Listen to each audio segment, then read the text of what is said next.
बंद के दौरान आगरा कलेक्ट्रेट पर जोरदार प्रदर्शन, एमजी रोड पर वाहनों को रोका, गेट और होर्डिंग पर झंडा लेकर चढ़े समर्थक। सुप्रीम कोर्ट के एससी, एसटी आरक्षण में क्रीमी लेयर लागू करने के फैसले के खिलाफ दलित संगठनों ने आज भारत बंद बुलाया। आगरा में भी इसका असर देखा गया। यहां सड़क पर उतरे बसपा कार्यकर्ताओं ने जबरन दुकानें बंद करवाईं। यही नहीं, कलेक्ट्रेट कार्यालय के गेट पर एक युवक ने बसपा का झंडा भी फहराया। हालांकि बाद में झंडे को युवक द्वारा उतार दिया गया। एमजी रोड पर वाहनों को रोक दिया।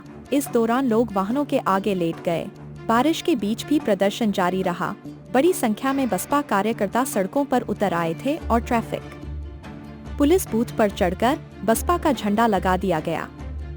इस दौरान आगरा के एडवोकेट्स भी इस प्रदर्शन में शामिल हुए और उन्होंने भी मार्च निकाला। एडवोकेटों ने कहा कि माननीय सुप्रीम कोर्ट ने संविधान विरोधी आदेश दिया है, जिसको कि वापस लेना चाहिए। डीसीपी सिटी सूरज राय ने बताया कि संगठनों के लोगों ने ज्ञापन दिया है। शांतिपूर्वक तरीके से प्रदर्शन समाप्त हो गया है। वहीं बसपा जिलाध्यक्ष विमल कुमार ने बताया, सुप्रीम कोर्ट की खंडपीठ द्वारा दिए गए आदेश से SC/ST वर्ग के लोगों में आक्रोश है। मायावती की ओर से सभी पार्टी कार्यकर्ताओं को भारत बंद के समर्थन करने के लिए निर्देश दिए गए हैं। बसपा के कार्यकर्ता शांतिपूर्वक मार्च करते हुए कलेक्ट्रेट में राष्ट्रपति के नाम ज्ञापन डीएम को सौंपने गए। अलग अलग जगह से पार्टी के कार्यकर्ता कलेक्ट्रेट पहुंचे। देखिए, आज यहाँ कलेक्ट्रेट पर विभिन्न संगठनों के द्वारा माननीय उच्चतम न्यायालय का जो 2 अगस्त 2024 का आदेश है, उसके विरोध में जिलाधिकारी महोदय को ज्ञापन दिया गया और इस ज्ञापन देने के क्रम में अलग अलग संगठन अलग अलग संख्याओं में बहुत सारे लोगों को झंडे बैनर के साथ लेकर आए थे और इनके द्वारा नारेबाजी वगैरह करते हुए ज्ञापन दिया गया और ज्ञापन देने के बाद शांतिपूर्ण तरीके से ये लोग वापस अपने गंतव्य स्थानों पर जा चुके हैं। किसी प्रकार की कोई भी अप्रिय सूचना या लॉ एंड ऑर्डर की कोई भी समस्या आगरा जनपद में इस दौरान उत्पन्न नहीं हुई। बाबा साहब के करोड़ों अनुयायियों ने जो सुप्रीम कोर्ट का फैसला है उसका विरोध किया है। ये सभी साधुवाद और इससे पहले भी 2018 में भी सुप्रीम कोर्ट ने भी अनाधिकार चर्चा की थी। हमारे अधिकारों को बरकरार करने का बहुत बड़ा विरोध हुआ। मैं उन लोगों को साधुवाद देता हूँ क्योंकि अधिकारों के लिए सचेत। और मैं ये भी कहना चाहता हूँ कि जो बाबा साहब ने 1935 की आरक्षण की, वो जब एक बार कायम हो गया तो उसको किसी को दखल देने का अधिकार नहीं है, चाहे वो पार्लियामेंट हो या सुप्रीम कोर्ट हो। अगर दखल देना चाहते हैं तो ये सब कोर्ट है। जब हम 0 पर आ गए हैं, आरक्षण 0 पर इलाज के लिए तो 0 में से क्या कायमत कैटेगराइज करेंगे। अब कायदा भरेंगे नहीं जाते हैं। ये आपके माध्यम से कि आज पूरे देश के लोगों ने फिर अपने आप करोड़ों लोगों ने विरोध किया है। आरक्षण के देश में जो कमियाँ आ गई हैं, जो प्रमोशन वाला आरक्षण खत्म कर दिया आपने, नौकरी वाला खत्म कर दिया, शिक्षा वाला खत्म कर दिया, जो पॉलिटिकल आसान है तो मेरा कहना ये तो उसको बना रहने दीजिए, उस पर इजाफा करिए, कमियों को दूर करिए।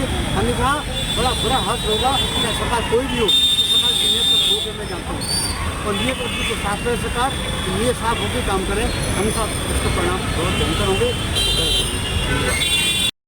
पर्चे किस तरह से आज? मैं सुरेश चंद्र गौतम एडवोकेट, उपाध्यक्ष अम्बेडकर बार एसोसिएशन आगरा। माननीय सुप्रीम कोर्ट ने 1 अगस्त 2024 को गलत तरीके से असंवैधानिक निर्णय पास किया है। उस निर्णय के हम सख्त खिलाफ हैं। हमारी पूरी कम्युनिटी खिलाफ है, पूरा देश खिलाफ है। ऐसे ही इसी प्रकार अनुसूचित जाति जनजाति उत्पीड़न अधिनियम का भी एक निर्णय पारित किया गया था। उस पर भी जो है इसी तरह बवाल हुआ था और सरकार के द्वारा उस निर्णय को वापस लेना पड़ा था। ये जो कॉलेजियम सिस्टम है, जिसमें बाप जज बन गया, बाप का बेटा जज बन गया, बेटे के बेटे जज बन गए, उसमें कोई रिजर्वेशन नहीं देखते हैं। ये केवल उन्हें निर्बल, कमजोर, दबे पिछले वर्गों में लड़ाने का काम करते हैं, भाई को भाई से लड़ाने का काम करते हैं।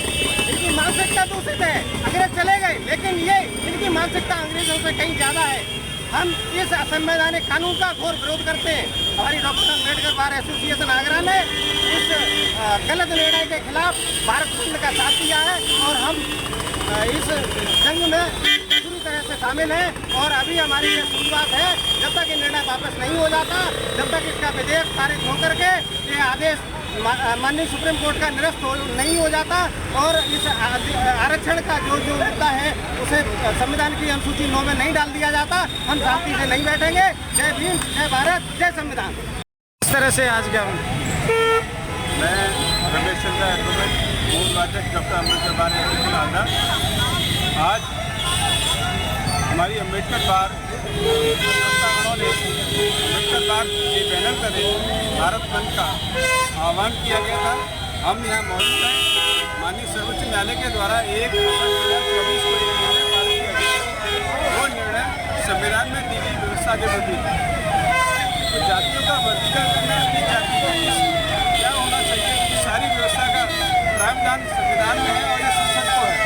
लेकिन माननीय सर्वोच्च न्यायालय के द्वारा जब ये निर्णय पारित किया है, हम सारे लोग इस निर्णय की आलोचना करते हैं।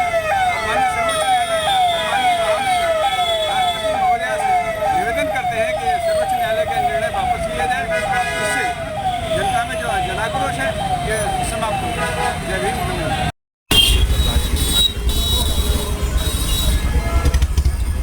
विगत दिनों माननीय सुप्रीम कोर्ट ने जो आरक्षण को लेकर जो आदेश पारित किया है वो संविधान विरोधी निर्णय है। माननीय उच्च न्यायालय को ऐसा आदेश पारित करने से पहले संविधान को गौर से पढ़ लेना चाहिए। संविधान के विरोध में जो आदेश पारित किया है उस आदेश को लेकर पूरे भारत में अनुसूचित जाति जनजाति के बुद्धिजीवियों ने इस आदेश के खिलाफ पूरे भारत बंद को बंद करने का फैसला आज के लिए लिया था। उसी श्रृंखला में डॉक्टर अम्बेडकर बार एसोसिएशन ने आज न्याय कार्य से विरत रहकर पूरी दीवानी कचहरी आगरा में शांतिपूर्ण ढंग से ये मार्च निकाला और कल से हमने कह दिया था, प्रशासनिक अधिकारियों को अवगत करा दिया था कि हम जिलाधिकारी को गेट नंबर 2 पर ज्ञापन देंगे। लेकिन आज अभी तक कोई भी सक्षम अधिकारी ज्ञापन लेने के लिए यहाँ उपस्थित नहीं है। वो डॉक्टर अम्बेडकर बार एसोसिएशन के अधिवक्ताओं की ताकत देखने की कोशिश ना करें। हम ये जानते हैं, हम आपको बुलाना भी जानते हैं, लेकिन हम बाबा साहब के अनुयायी हैं। हम कोई काम ऐसा नहीं करना चाहते। आप जानबूझ के हमको उकसाने की कोशिश कर रहे हैं। एक तरफ दलितों के महिलाओं के साथ अत्याचार होता है, बलात्कार होता है, सर्वोच्च न्यायालय संविधान पीठ उस पर संज्ञान नहीं लेती। दूसरी ओर आरक्षण पर संज्ञान लेकर के निर्णय पारित किया जो दलित विरोधी है। हम इस आदेश की और निंदा करते हैं और देश के प्रधानमंत्री और भारत सरकार और महामहिम राष्ट्रपति से निवेदन करते हैं इसको संसद में